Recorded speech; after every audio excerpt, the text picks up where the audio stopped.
Hello guys, नमस्ते, good evening सबैजनालाई। आज चाहिँ इभिनिङ चिया यहाँ खानुको लागि म बनाउँदैछु चिउराको उपमा। त्यसको लागि चाहिँ मैले चिउरालाई अघि नै धुइधाइ गरेर रेडी गरिसकेको छु, अन्त हल्का यसलाई भिजाए पनि। अनि सब्जी पनि मैले काटिसकेको छु, जे जरुरी छ कराई बसाए यतातिर। बन्दाकोपी, अलिकति बिन्स, अन्त यो चाहिँ भयो टमाटर, यो लसुन र के भन्छ अरे खुर्सानी, अन्त यो प्याज ल। अनि यहाँ चाहिँ पोहा बनाउँछु। तेल तात्यो, अब यसमा म हाल्छु जिरा पछि हाल्छु। ल हजुरहरूलाई कस्तो लाग्यो प्रतिक्रिया दिनुहोला।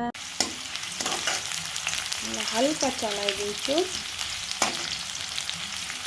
काँचो राखेको मैले चाहिँ प्याज दे मैले यहाँ बोडी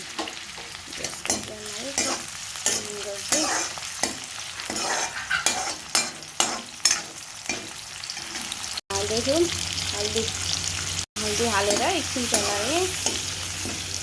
अब हाल्छु म यसमा बन्दाकोपी पनि हालिदिएँ। पछि हाल्दैछु मैले यहाँ टमाटर हाल्दैछु, नुन हालेर पनि हाल्छु। अब चाहिँ यहाँ हाल्छु म एउटा।